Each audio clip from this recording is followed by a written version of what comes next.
Chapter 1. The Sultan and Scheherazade.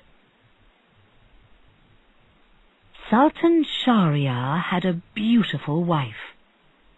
She was his only wife, and he loved her more than anything in the world. But the Sultan's wife took other men as lovers. One day, the Sultan found her with another man.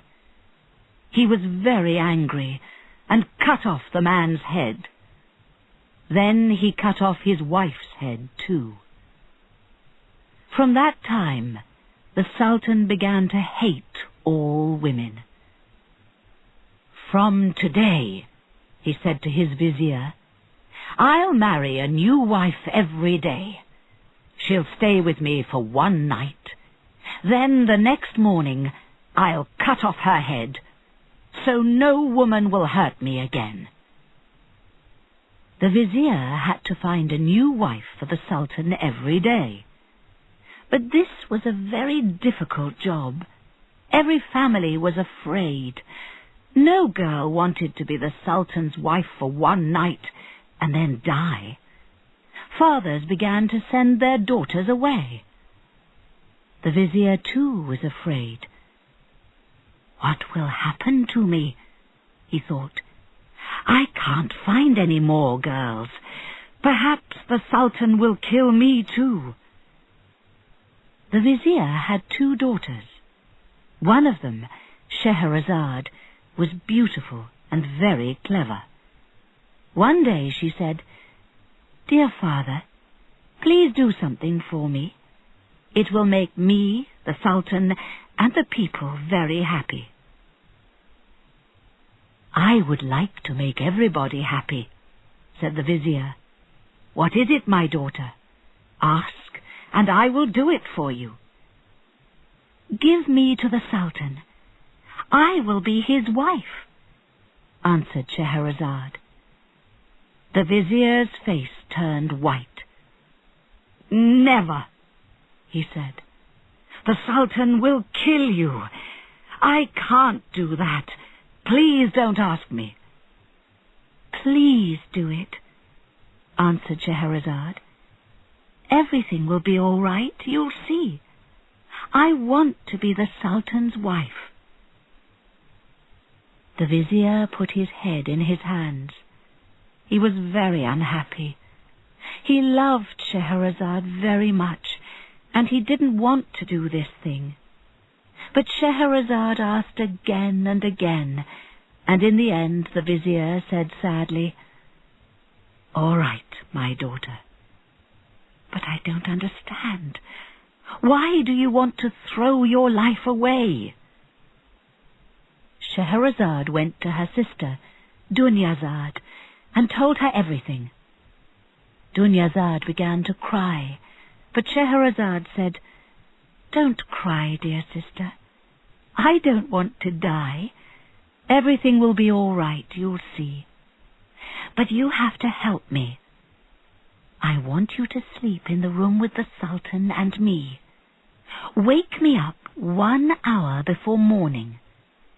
Say to me, 'Please tell me a story.' That's all." The next day, Scheherazade went with her father to see the Sultan. The Sultan was very surprised. Why did the vizier want his daughter to be the Sultan's wife? But Scheherazade was beautiful, and the Sultan was very happy with her. So he married her.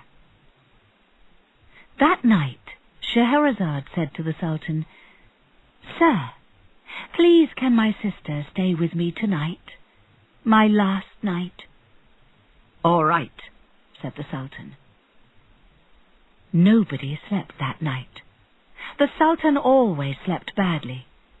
Scheherazade was excited, and Dunyazad was afraid. 1 hour before morning, Dunyazad spoke. "Dear sister," she said, "please tell me a story." So Scheherazade began. Chapter 2. Behind the Door. Salem's father was very rich. When he died, he left his money and houses to his son. But Salem was young and lost the money very quickly. Then he sold the houses and lost that money too. In the end, he had nothing. He sat in the streets and waited for work. Sometimes he carried things for people. One day, an old man spoke to him. "You had a better place in life," said the old man. "I can see it in your face. I live with 10 other old men in one house. Come and be our servant." Salem walked through the city with the old man, and they stopped outside the old man's house. Before they went in, the old man turned to Salem and said, "This house is a very unhappy place, but never ask any questions about that." "I remember that," said Salem, and he followed the old man through the door. The inside of the house was very beautiful.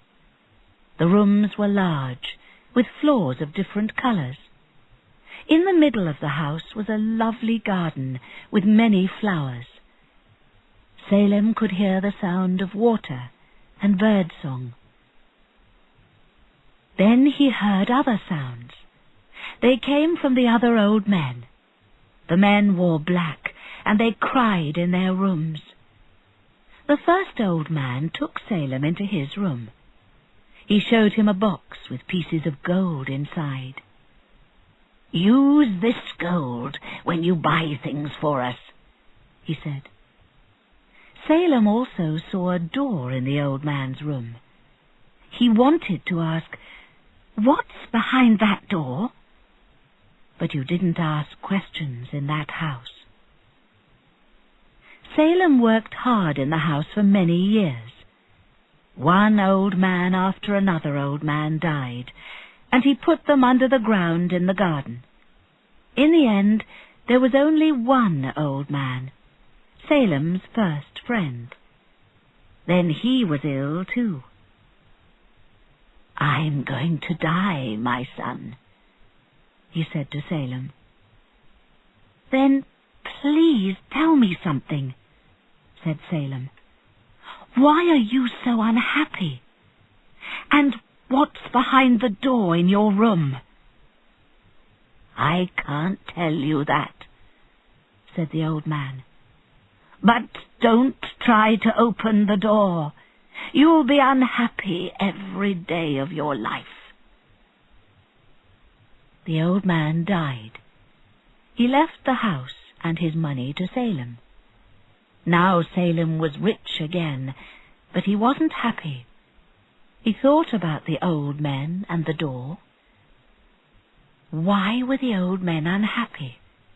What was behind the door? Salem had to know the answers to these questions. He took a piece of heavy wood and broke the door. The door was open. Scheherazade stopped. "Well," said the Sultan, "what happened next? What was behind the door?" "Sir, there's light in the sky," said Scheherazade. "You're going to kill me now." "But you can't stop there. You have to finish the story." "Then, please, give me another day," said Scheherazade. The Sultan was angry, but he said, "All right, I'll give you one more day, but after that..." The next night, Scheherazade started her story again. Behind the door, everything was very dark and quiet. Then Salem saw some stairs. He took a lamp and walked down the stairs. The stairs went down for a long way into the ground and came out into a cave. Salem walked through the cave and came to the sea. He stood there and looked round him. Then he saw something in the sky. It got bigger and bigger. It was a very large bird. It came down and caught him by his clothes. Then it flew with him across the sea. Salem was afraid, but then he slept. The bird flew all night. Early next morning, Salem woke up and saw a beautiful beach below him. A lot of people waited on the beach. The bird flew down into the middle of the people. The people were very friendly to Salem. They brought him a fine horse and helped him onto it. Then they took him through lovely gardens to a beautiful house. Inside the house, there was a lovely woman sitting on a chair. When she saw Salem, she got up. "You're here, my love. I'm very happy now," she said. She took Salem's hand and walked with him through the house and gardens. "Everything here is mine," she said. "Stay with me and be my husband. Then this will be yours too." "I would like that," answered Salem. "But there is one thing," said the woman. They went back to the first room, and she showed Salem a door. "Don't open that door," she said, "or you'll be unhappy every day of your life." Salem took the woman's hand. "I don't want to open the door," he said. "I only want you." Salem married the beautiful woman, and they lived happily for many years. He wasn't interested in the door. But then he began to think about it more and more. "I opened the first door at the old man's house," he thought, "and I found this lovely place. When I open this door, perhaps I'll find a more wonderful place." One day, he couldn't wait. This time he didn't have to break the door. He pushed it, and it opened easily. Everything was dark behind the door. After some minutes, Salem saw a large eye. Then he saw a large bird. It was the bird from the cave outside the first door. The bird jumped into the room. Salem tried to run away, but it was too late. The bird caught him by his clothes and pulled him outside. It flew up into the sky, and the house and garden got smaller and smaller. The bird started to fly over the sea, and Salem slept. After a day and a night, Salem woke up. He was in the cave by the sea again. The bird wasn't there. Salem walked through the cave and found some stairs. He walked slowly up the stairs and found a door. He went through the door, and he was in his old house in the city again. For many months he tried to find a way back to the wonderful country, but nobody knew anything about it. In the end he understood. No ship could take him to that lovely country and his beautiful wife. "Now I understand about the old men," he thought. "They were unhappy because they made the same journey. They found that wonderful place. Then they lost everything too."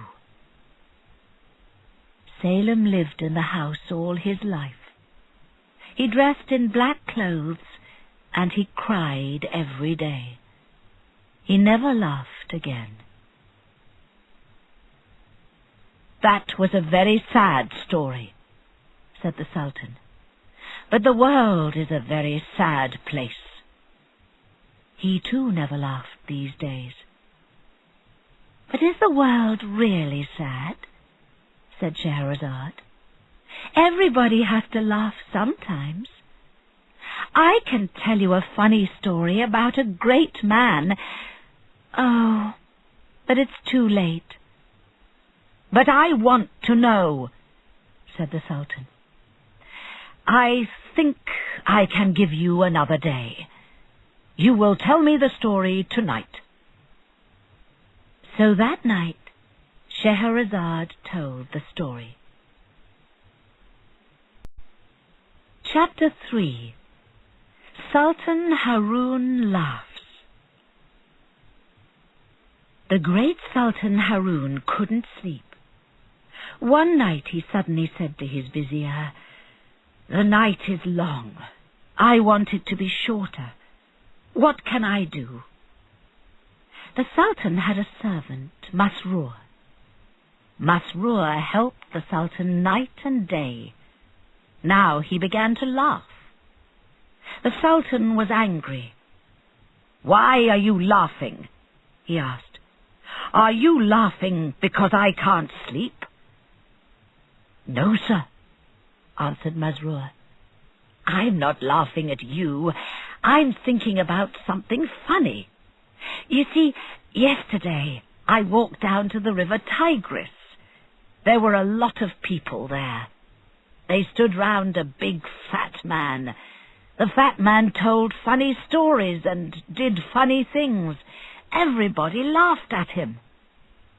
"Well, go and find this fat man," said the Sultan. "Bring him to me. I can't sleep. Perhaps I can laugh at him too." Masrur went to the fat man's house. The man's name was Abdurrazak. He was asleep and he didn't want to get up. But when he heard about Sultan Haroun, he dressed quickly and came outside. "Let's go," he said. "Let's not be late for a great man." "Wait," said Masrur. "The Sultan will laugh at you and give you a lot of money. But think, who told him about you? It was me, Masrur. So you have to give me something too. When the Sultan gives you your fee, 1/2 is yours. Give the other half to me." Abdurrazak wasn't very happy about this, but in the end he said yes. Then Masrur took him to the Sultan. When Sultan Haroun saw Abdurrazak, he said, "So, people in the streets laugh at you. But I'm a sultan. Will I laugh at you too?" Abdurrazak began to say and do funny things. Masrur laughed and laughed. Then the vizier laughed, but the Sultan didn't laugh. Abdurrazak was very surprised. Then he began to feel afraid. "Stop," said Haroun. "You're a very stupid man, and you aren't funny. So here's your fee. Masrur, hit this man hard 10 times. So Masrur began to hit the unhappy Abdurrazak. 1, 2, 3, 4, 5. Then Abdurrazak cried, "Stop, Masrur! That's 1/2 of my fee. Now take your half." "What's this?" said the Sultan. "What do you mean, 1/2 of my fee?" So Masrur told the Sultan about Abdurrazak's fee. 1/2 for Abdurrazak, and the other half for Masrur. When he finished, the Sultan asked Masrur, "Well, do you want your half of the fee?" "No, sir," answered Masrur. "Abdurrazak can take the fee, my half and his half." "All right then," said the Sultan. Abdurazak will take Masroor's half. Masroor, hit him 5 more times." Masroor hit Abdurazak 5 more times. After he finished, Abdurazak wanted to run away. But the Sultan said, "Don't go, Abdurazak. That was only the first half of your fee. Now you have to take the second half." Abdurazak's face turned white. He was very afraid. What second half? What did the Sultan mean? The Sultan turned to his vizier. "This is the second half," he said. "My vizier will give you 100 pieces of gold. Now, Abdurazak, take your fee and go home." The Sultan turned to look at Masroor. Masroor's face was very unhappy, but it was also very funny. Now, and for the first time that night, the Sultan laughed. "I liked that story," said Sultan Shahryar, "but it was very short. There's time for one more story." So Scheherazade began her next story. Chapter 4. Faisal and the Barber. Faisal was a rich young man of Baghdad. He lived in a large house with many servants, but he didn't have a wife. He wasn't interested in love. One day Faisal went for a walk in the streets of the city. He saw a lot of young girls in front of him. He didn't want to meet them, so he turned into a small street. He looked up and saw a beautiful young girl at a window. From that minute, Faisal was in love. Then a man on a horse came into the street. He had many servants with him. He stopped outside the girl's house and went inside. "Is that her father?" Faisal thought. He went home, but he couldn't eat or sleep. He thought about the girl. Who was she? He had to know. An old woman worked in Faisal's house. She asked, "What's wrong with you, sir? Are you ill?" "No," answered Faisal, "but I'm in love." He told the old woman about the girl at the window. "I know that girl," said the old woman. "She's the daughter of a judge. Her father is a very important man." "How can I meet her?" asked Faisal. "Listen," said the old woman. "I know the people in the girl's house. I'll speak to the girl about you. She'll listen to me." The old woman went to the house and spoke to the girl about Faisal. The girl listened.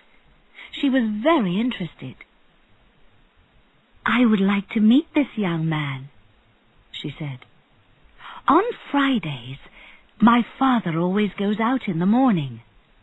Tell the young man. He can come and see me then.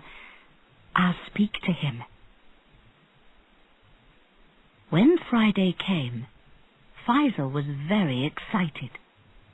First he went to the baths. Then he sent a servant into the town for a barber. Faisal wanted the barber to cut his hair, but the barber was very slow and talked about stupid things. "Be quick," said Faisal. "I have to visit friends." "Friends?" said the barber. "Oh, no! Now I remember. Some friends are visiting me today, but I forgot to buy food for them. What will they think of me?" "Listen," said Faisal. "I have a lot of food in my house, but I'm going out. I don't want it, so you can take it. But finish your work and go." Thank you, said the barber. "But now, what can I do for you? I know. I can come with you to your friend's house." "No, you can't," said Faisal. "Oh," said the barber. Then he got very excited. "Perhaps your friend is a woman. Yes, perhaps things will be difficult for you. But really, I can help you. I helped a lot of my friends in this way. Please let me come with you." Faisal didn't want to listen to the barber. "Oh, all right," he said. "Take the food home to your friends. I'll wait for you here. Then you can come with me to my friend's house." But Faisal didn't wait for the barber. He didn't want the barber to come with him. When the barber left, he went to the girl's house. He was very late because of the barber. The old woman opened the door and took him upstairs to a fine room. There he sat and waited for the girl.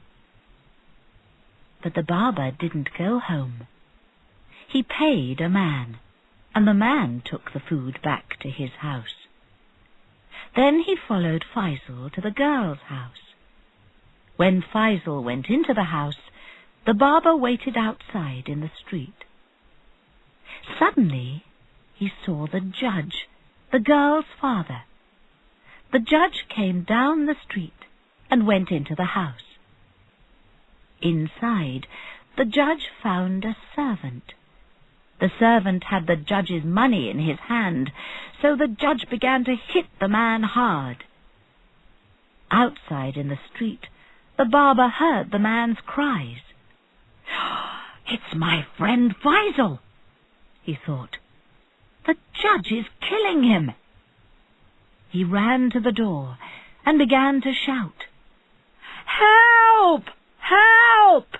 he cried. "The judge is killing my friend!" Many people heard the barber and came out of their houses. They stood round the judge's door and began to cry, "Help! Help! The judge is killing this man's friend!" From inside the house, the judge heard the noise and opened the door. When he saw the angry people, he was surprised and a little afraid.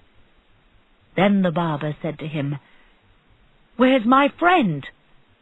"Yes, where's his friend?" asked the people.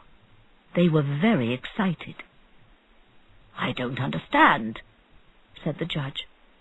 "Who is this man's friend? Why is he in my house?" "You bad old man!" shouted the barber. "My friend loves your daughter, and she loves him. You know that very well. So you killed him." "Good people," said the judge. "My house is open to everybody. But I'm telling you, this man's friend isn't inside. Come and look." The barber ran into the house, and the people followed him. Faisal heard the noise and was very afraid. He found a large box and climbed into it. Then the barber came in. "There you are, my friend," he said. "You'll be all right now. I'm here, and I'm going to help you." He closed the box and began to carry it downstairs. There were many people on the stairs, and he pushed them out of his way. But Faisal was very angry with the barber. "Go away, you stupid man!" he shouted. "I don't want your help!"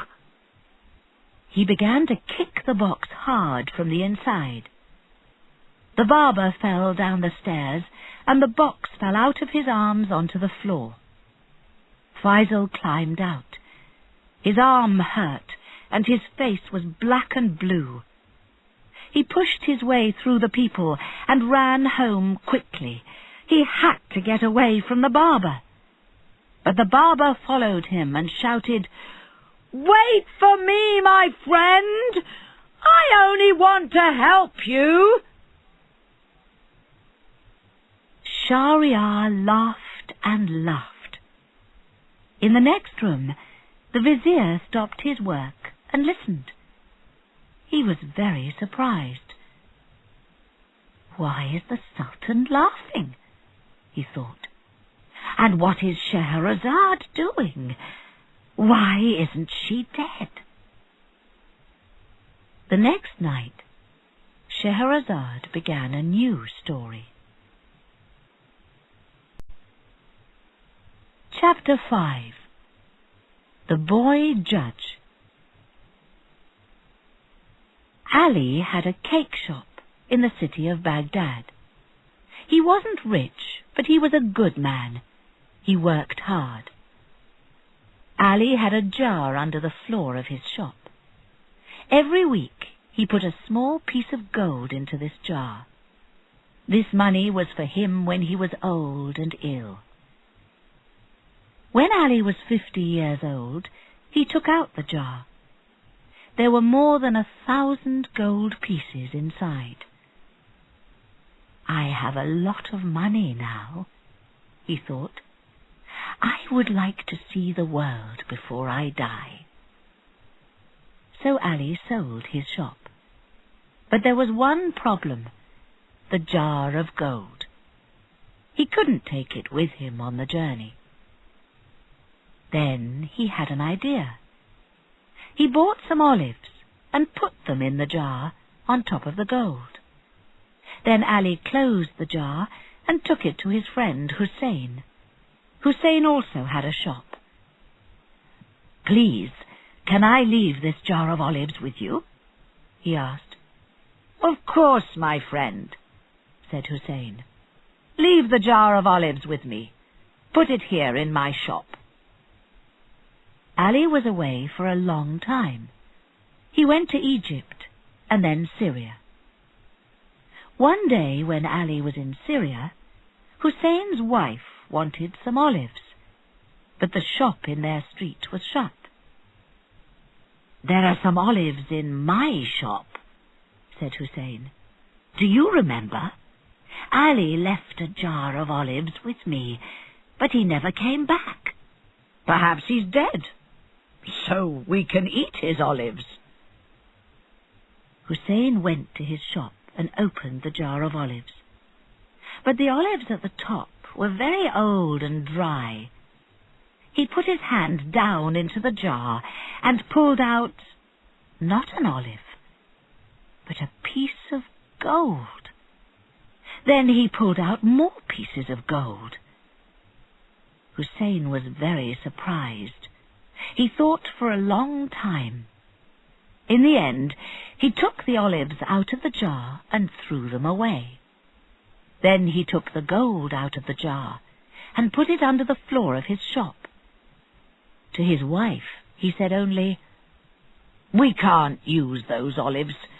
They were too old and dry." Next he bought new olives. He put them in the jar and closed it. "Perhaps Ali will come back," he thought. "He gave me a jar of olives, so I'll give him back a jar of olives." Some weeks later, Ali came back to Baghdad after 7 years. He went to Hussein and asked for his jar of olives. "Olives?" said Hussein. "What olives?" "I left a jar of olives with you. You put it in your shop." "Oh, yes," said Hussein. "I'm sorry, I forgot. 7 years is a long time. Let's go to my shop and I'll give it to you." When Ali saw the jar of olives, he felt very happy. "Thank you, my friend," said Ali. "Now I want to give you something." Ali put his hand in the jar and pulled out Not gold pieces, but olives. He did this again and again. In the end he said, "Where's my gold? What happened to my gold?" "Gold? What gold?" asked Hussein. "I had some gold in this jar." "My friend, you left a jar of olives with me. You said nothing about a jar of gold." "There was gold in the jar under the olives," said Ali. "Please give it back to me." "I know nothing about any gold," answered Hussein. They talked about this for some time. Then Ali said, "Let's go to the judge. He'll help me, you'll see." Ali and Hussein went to the judge. The judge asked Ali, "Did anybody see the gold in the jar?" "No," answered Ali. "Did you tell anybody about the gold in the jar?" "No." "What did you say to Hussein? What was in the jar?" "Olives." "Ali," said the judge, "you're an old man. You don't remember things very well. Nobody saw the gold. You told nobody about it. So perhaps there was no gold in the jar." Ali was very angry with the judge, so he wrote a letter to the Sultan. The Sultan was very interested in Ali's story. Now everybody in Baghdad knew about the jar of olives. But who was right, Ali or Hussein? The Sultan said to his vizier, "Let's walk in the streets tonight and listen to people. What are they saying about Ali and Hussein?" That night, the Sultan and his vizier saw some children in the street. The children spoke the names of Ali and Hussein. "Those children are playing a game," said the vizier. "One boy is Ali and one is Hussein. Another boy is playing the judge." The Sultan listened to the boy judge and said, "That boy is very clever. He asks very good questions. Bring him to me tomorrow morning. Bring Ali and Hussein, the judge, the jar of olives, and 2 olive sellers too." The next day these people came to the Sultan. "Come, boy," the Sultan said. "Sit by me. Yesterday you judged Ali and Hussein in play. Now you will really do it. And you," he said to the judge, "listen to this boy and learn from him. He knows about right and wrong, good men and thieves." The boy was very afraid, but he said, "Bring me the jar of olives." "Now," he said to Ali, "did you give this jar to Hussein?" "Yes," answered Ali. "Did Ali give this jar to you?" he asked Hussein. "Yes," answered Hussein. The boy pulled out some olives from the jar and ate them. Then he said to Hussein, "These olives are good. Did you eat any?" "No," said Hussein. "I didn't open the jar when Ali was away from Baghdad." The boy gave some olives to the 2 olive sellers. "Try these olives," he said. "They're 7 years old, but they're very good." "7 years old?" cried the olive sellers. "These olives aren't 7 years old. No olive is good after 3 years. It loses its colour. These olives are this year's olives." "But Hussein says these olives were in the jar for 7 years, said the boy judge. Everybody looked at Hussein. Hussein's face turned white. "I took the gold," he said. "I'm sorry, Ali." So Hussein lost his good name. Ali had his gold again, but lost a friend. And the boy stayed with the Sultan and later was a famous judge. "There aren't many good judges," said Shahryar. "I know another story about a judge," said Scheherazade. "A judge and a dwarf. It's very funny, but there's no time." "Yes, there's time. I'll give you another night." So the next night, Scheherazade started a new story.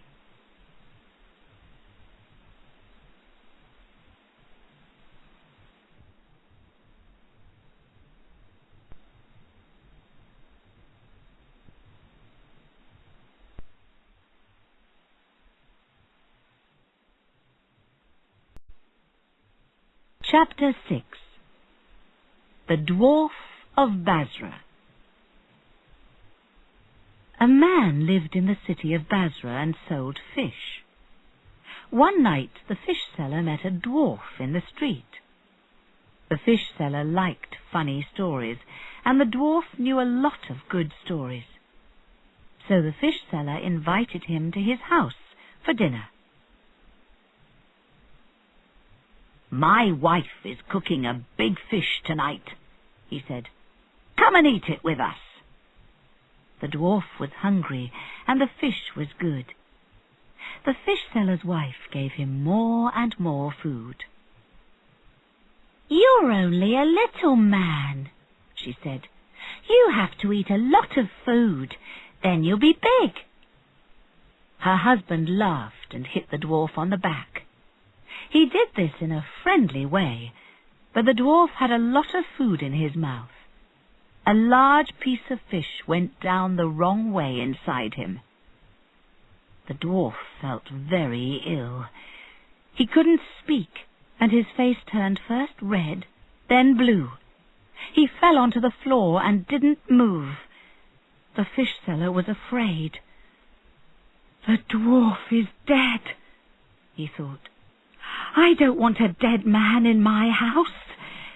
It was an accident, but there will be questions. The people will take me to the judge. What will the judge say? What will happen to me?"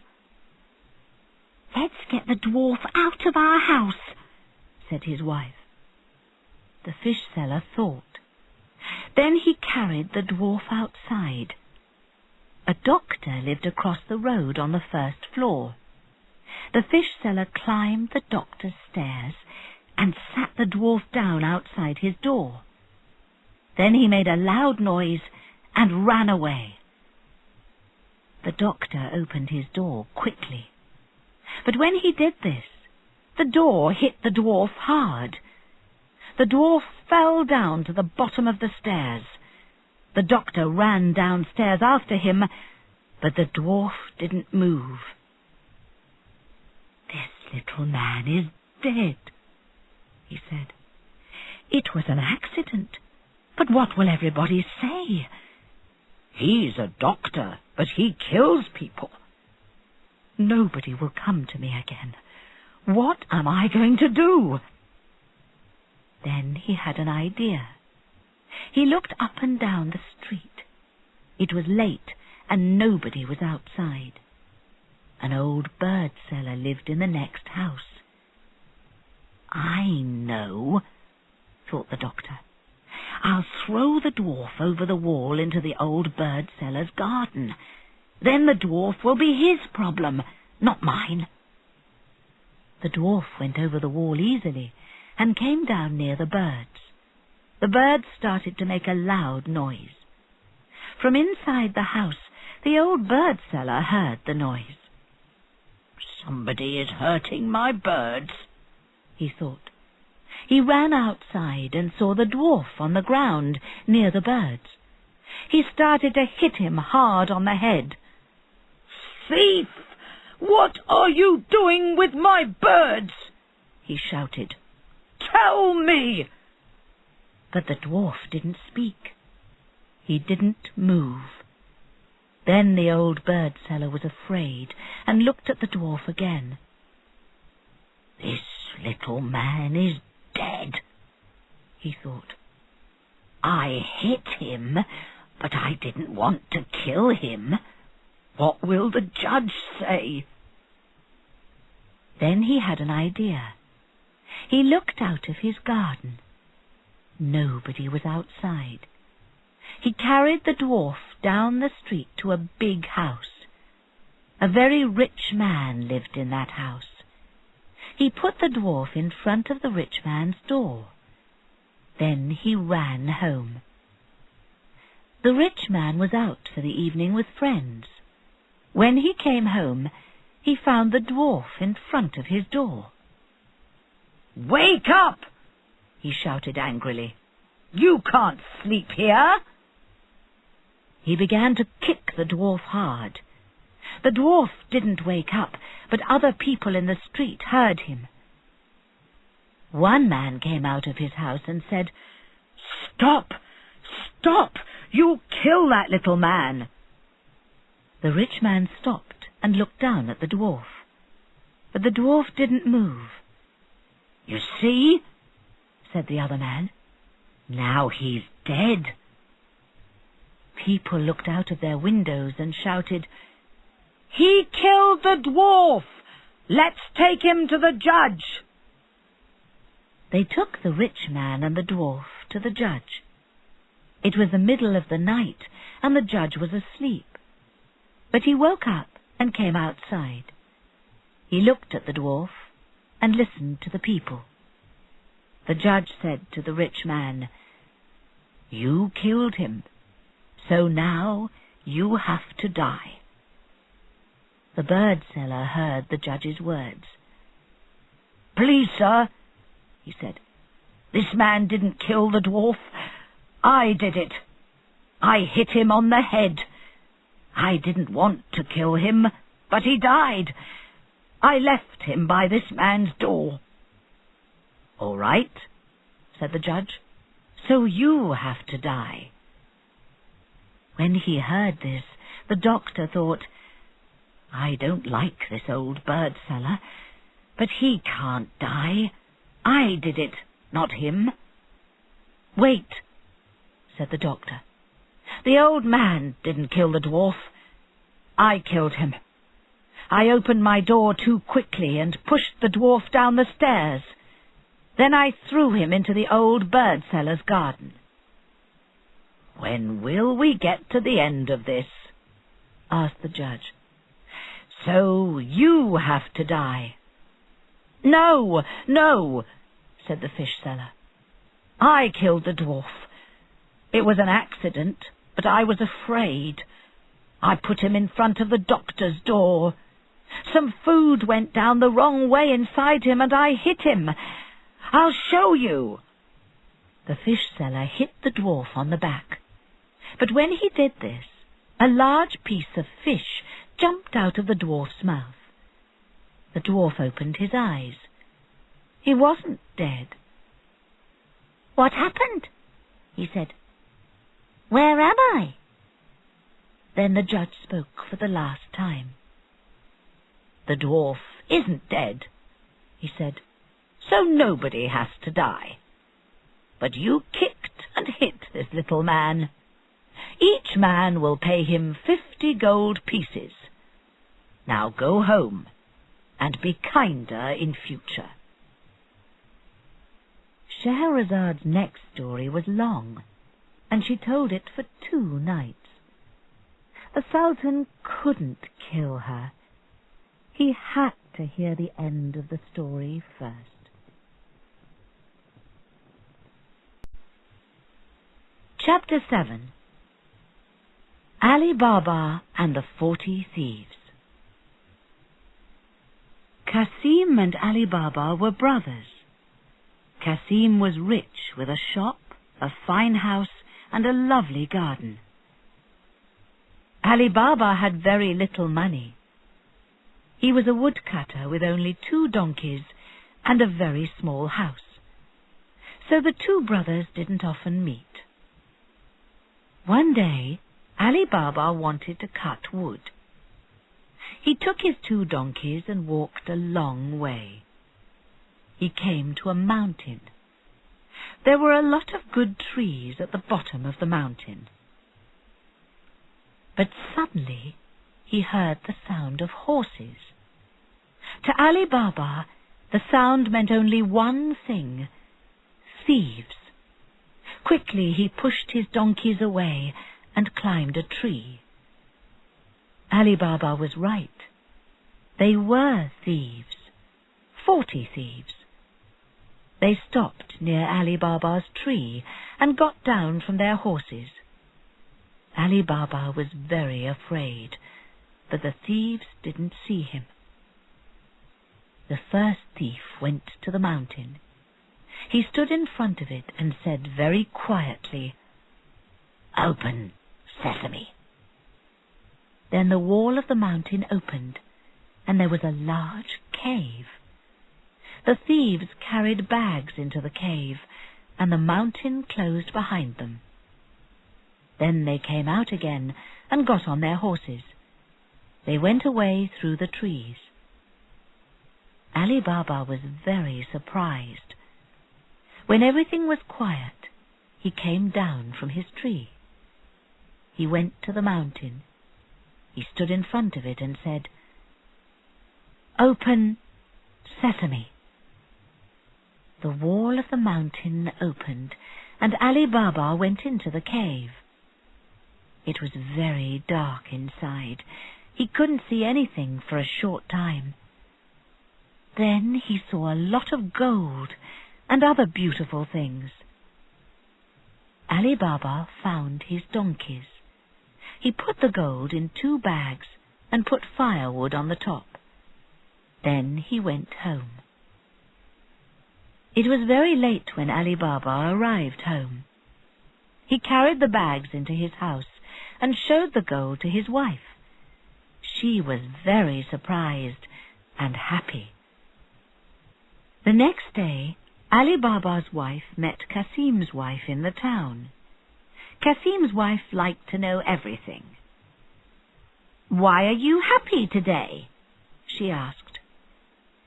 "Something happened to Ali Baba yesterday," answered his wife. "It's very exciting. Now we're going to be rich." Kasim's wife went home and told her husband about Ali Baba. Kasim went to Ali Baba's house. "Brother, my wife says you're going to be rich," he said. "Please tell me, how did it happen?" Ali Baba said nothing, but Kasim asked again and again. In the end, Ali Baba told his brother about the cave in the mountain. Next morning, Kasim left home early and took 20 donkeys with him. He found the mountain and opened the cave. Then he went inside, and the mountain closed behind him. Kasim could think only of gold. He carried 20 bags of gold to the mouth of the cave. He wanted to open the cave again, but he couldn't remember the right words. "Open mountain," he said. Then, "Open cave." He tried 100 ways, but the mountain didn't move. Suddenly the 40 thieves came back and saw the donkeys outside the cave. They opened the cave and ran inside. They found Kasim inside, and they killed him with their knives. "Let's cut this dead man into pieces," they said. "Perhaps other people know about this place too. When they see the pieces, they'll be afraid." They cut Kasim into 4 pieces and left the pieces inside the cave. Then they took his 20 donkeys and went away. Night came, but Kasim didn't come home. His wife went to Ali Baba. "Please, go and look for my husband," she said. So Ali Baba took his 2 donkeys and walked all night. In the morning he came to the mountain. "Open, sesame," he said, and the cave opened. He saw the 4 pieces of his brother on the ground. "The 40 thieves did this," he thought. "Where are they now? Perhaps they'll come back. I have to be quick." He put the 4 pieces of Kasim into a bag and went home. Ali Baba didn't want people to ask questions about Kasim. Why is Kasim dead? Who killed him? Where? How? He didn't want everybody to know about the cave. Kasim had a very clever servant girl, Marjana. Marjana always knew the answer to a problem. She went to a doctor in the town. "Please, sir," she said to the doctor, "Kasim is very ill.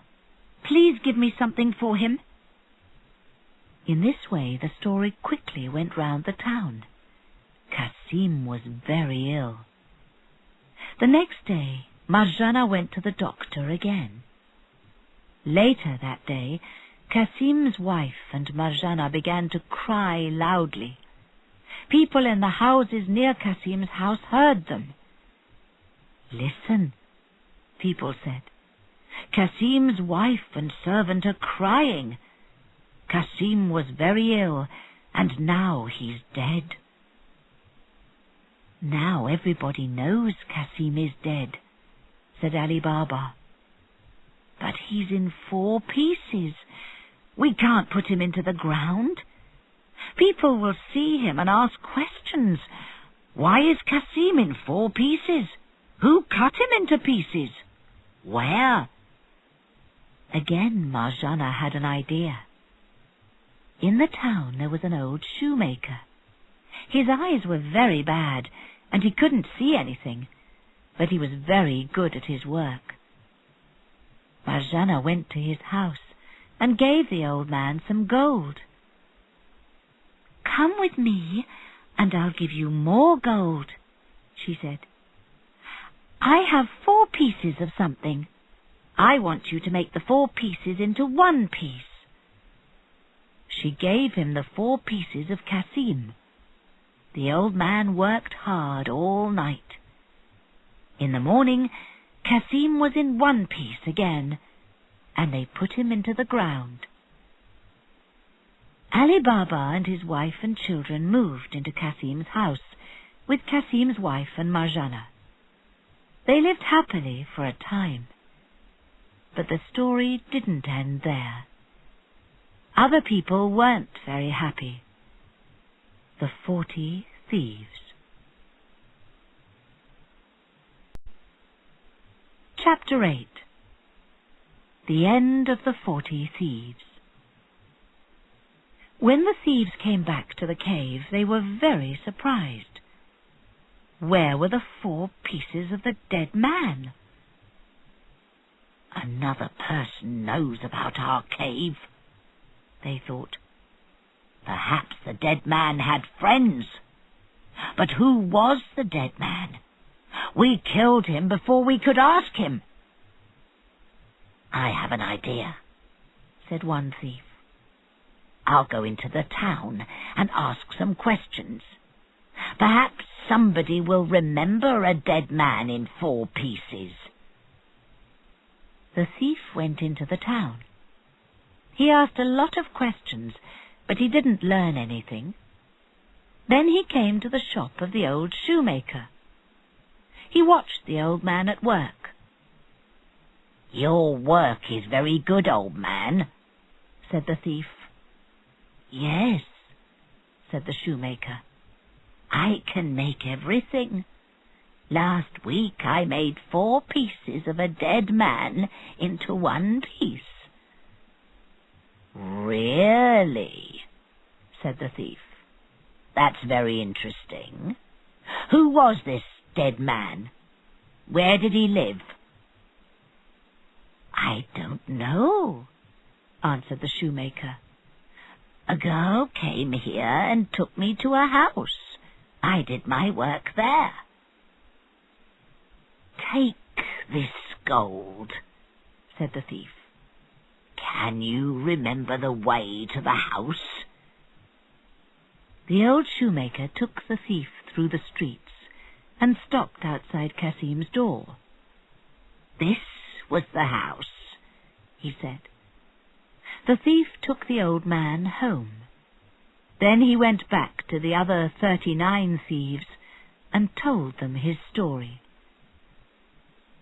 One evening, some weeks later, a seller of oil came to the door of Kasim's house. He had 20 donkeys with him. Each donkey carried 2 big oil jars. The oil seller said to Ali Baba, "Sir, I'm going to sell these jars of oil tomorrow. Please, can I leave them outside your house tonight?" "Bring in your donkeys and your jars," said Ali Baba. "You can eat with us and stay here for the night." The oil seller brought in his donkeys and jars. Then Ali Baba took him inside. Marjana was in the kitchen. She started to cook the dinner, but the oil in her lamp went out. "I know," she thought. "There's a lot of oil in the jars outside. I can take a little for my lamp." She went outside to the jars. When she got to the first jar, a man asked from inside the jar, "Is it time?" Marjana was very surprised, but she thought quickly. She answered, "No, it isn't time." Then she went to every jar. From each jar she heard the same question and gave the same answer. Only the last jar really had oil in it. Something was very wrong. "The men in these jars are 39 thieves," Marjana thought. "The oil seller is a thief too. They are going to kill Ali Baba and his family. I have to do something." She carried the oil from the last jar into the kitchen and put it over the fire. When the oil was very hot, she went outside and put some hot oil into every jar. In this way, she killed 39 of the 40 thieves. But the last thief, the most dangerous, was upstairs with Ali Baba and his family. Later that night, Ali Baba and his family were asleep in bed. But Marjana was in her kitchen. She waited for the thief. He came downstairs and went outside. Marjana watched him. He went to the first jar and said, "It's time." But there was no answer from the jar. The thief looked inside and saw a dead man. He was very surprised and afraid.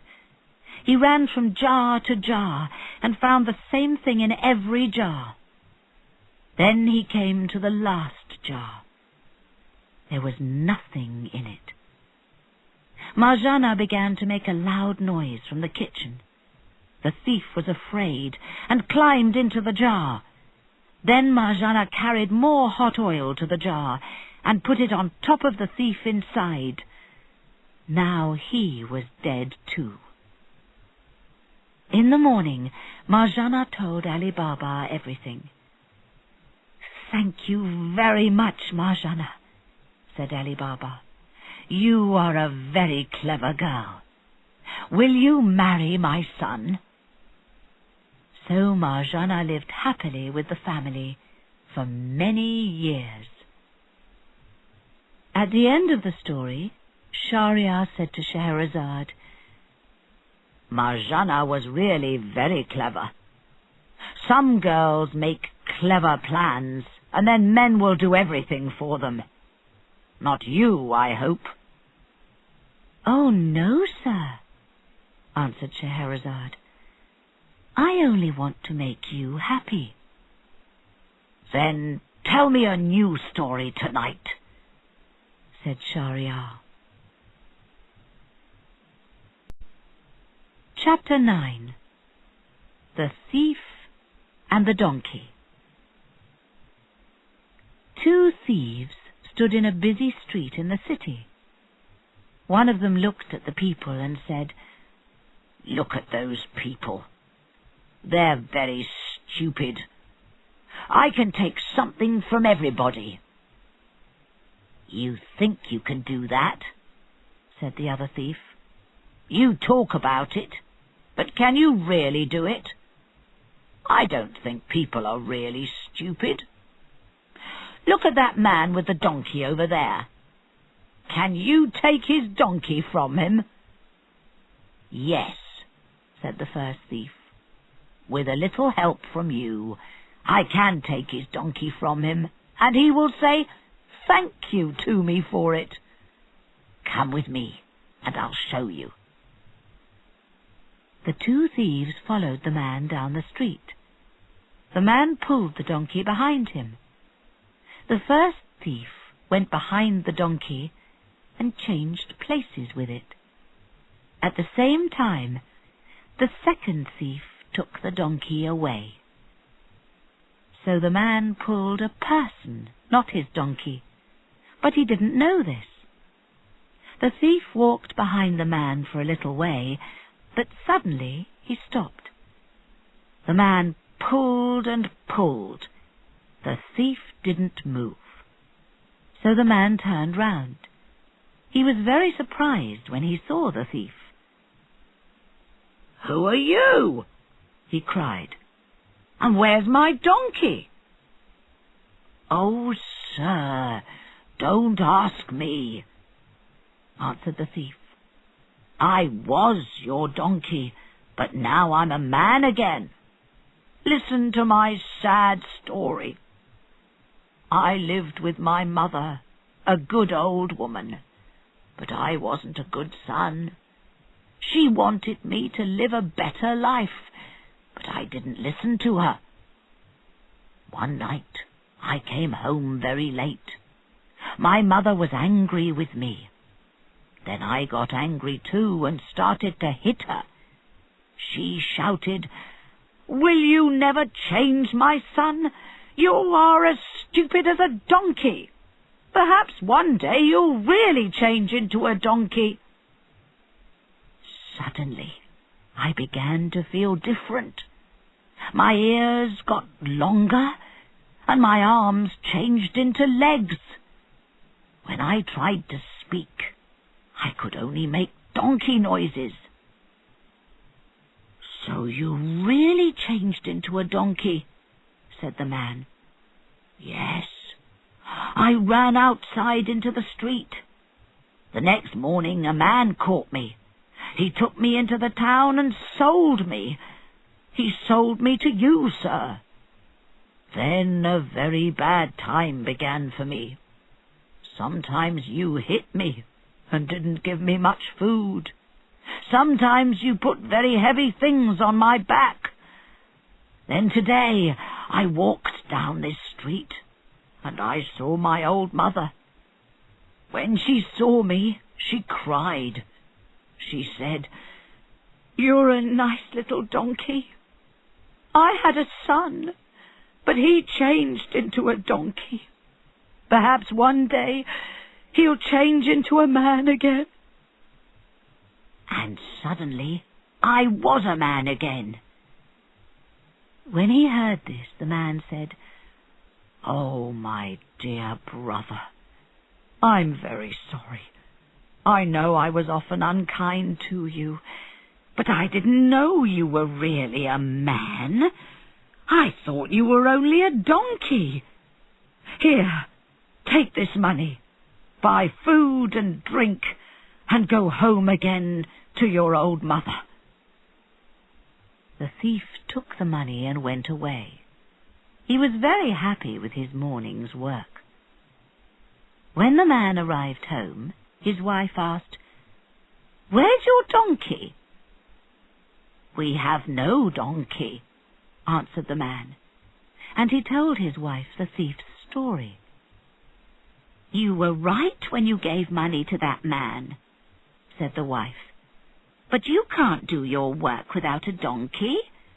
Tomorrow go into the town and buy a new one."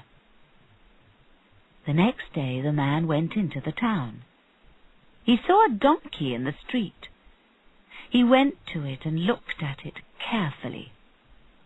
Then he was very surprised. "This is my old donkey," he thought. He spoke quietly into the donkey's ear and said, "So you hit your old mother again, and she changed you back into a donkey. Well, I'll never buy you again." "That was a very funny story," said the Sultan. "But it's only the middle of the night. I know you have a new story for me." He was right. Scheherazade had another story. Chapter 10. Aladdin and the Lamp. Aladdin lived with his mother in a great city. They had very little money. Aladdin's father was dead, and his mother made clothes for rich people. Aladdin helped her in her work. One day a man stopped Aladdin in the street. This man wore very fine clothes. "Hello, Aladdin," he said. "I'm your uncle, your father's brother. I came here from Morocco. I wanted to see him, but he's dead. So I'd really like to help you. Perhaps I can buy you a shop." Aladdin was very surprised. He didn't know his father had a brother. They walked round the city. Then the man said, "It's a nice day. Let's go outside the city." They walked for a long time, and Aladdin got very tired. Then his uncle stopped and hit the ground 3 times. There was a great noise, and the ground opened. Aladdin saw some dark stairs. They went down into the ground for a long way. Aladdin didn't like these stairs, but his uncle pushed him down them. "Listen, boy," he said. "At the bottom of the stairs there's a cave. Go through the cave, and you'll come to a garden of fruit trees. You'll see a dirty old lamp under a tree. Bring that lamp to me. Now go. Be quick." Aladdin was afraid of the stairs, but he was more afraid of his uncle. So he went down the stairs to the cave. He walked through the garden and found the lamp. He put it inside his shirt.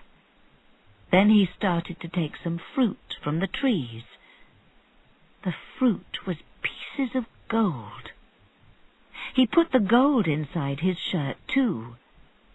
His uncle waited at the top of the stairs. "Give me the lamp before you climb out. Then I'll help you," said his uncle. But Aladdin didn't like this idea. "No," he answered. "Help me first, then I'll give you the lamp." Aladdin's uncle got very angry. He tried to take the lamp from Aladdin. Suddenly there was a loud noise, and everything went black. The ground closed over Aladdin. Aladdin's uncle wasn't really his uncle. He was a magician. He wanted the lamp in the cave, but the place was dangerous, so he used Aladdin. But now he couldn't get the lamp. "Stupid boy," he said, and he went back angrily to Morocco. It was very dark in the cave. Aladdin couldn't get out. He stayed in the cave for 2 days and 2 nights. Why did my uncle want this dirty old lamp? He thought. He moved his hands over the lamp. Suddenly there was a loud noise, and a large genie stood in front of him. "I'm the genie of the lamp," he said. "What can I do for you, sir?" Aladdin was surprised, but he only wanted one thing. "I want to go home," he said. The next minute, he was at home with his mother. He told her his story. His mother was very interested. "Let's ask this genie for more things," she said. So Aladdin called the genie, and the genie came. "I'm very hungry," said Aladdin. "Bring my dinner."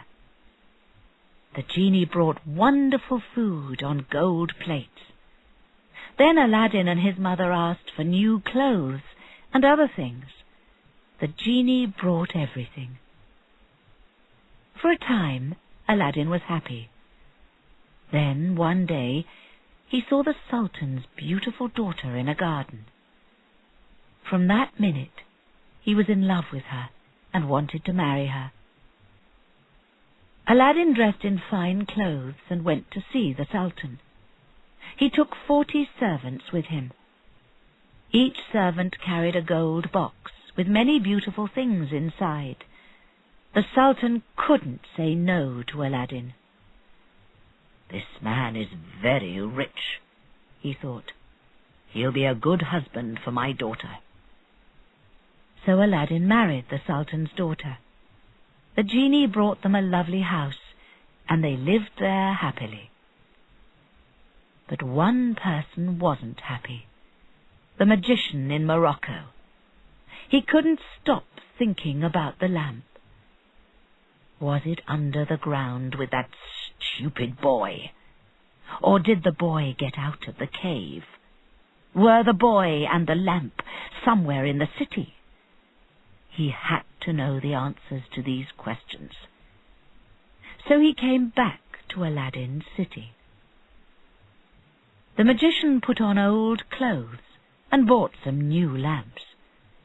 Then he went round the streets of the city and cried, "New lamps for old lamps! New lamps for old lamps!" People laughed at him and brought their old lamps to him. "This lamp seller is stupid," they thought. The magician changed their old lamps for new ones. Then he stopped outside Aladdin's house. Aladdin was out, but his wife sat at a window. She saw the magician and said to a servant girl, "There's a dirty old lamp in my husband's room. Give it to that man." When the magician had the lamp in his hands, he called the genie. The genie came and said, "Sir, what can I do for you?" "Take me, this house, and everything in it to Morocco." A big black cloud came down over the house. When the cloud went away again, Aladdin's house wasn't there. When Aladdin came home, he cried, "This is that magician's work. What am I going to do?" He went to Morocco and looked for his house. After a long time he found it. His wife was inside. When she saw Aladdin, she put her arms round him. "You're here, my love. I'm very happy now," she cried. "The magician comes to see me every night. He wants me to forget you and marry him." "And my lamp?" asked Aladdin. "Where is it?" "He carries it with him." "I have to get that lamp," said Aladdin. "You will have to help me. Put something in the magician's drink tonight." That night Aladdin waited in the next room. His wife put something in the magician's drink, and he slept. Then Aladdin cut off his head. Aladdin took the lamp and called the genie. "Sir, what can I do for you?" the genie asked. "Take this house and everything in it back to my city." Aladdin and his wife flew back home and lived happily for many years. But the lamp always stayed with Aladdin. "How many stories do you know?" Shahryar asked. "I know stories for 1,001 nights, and when I've finished those stories, I'll think of new ones. Then I can never cut off your head. But I don't want to kill you. I love you, Scheherazade." So Scheherazade won the Sultan's love with her stories. She loved him too, and they were very happy.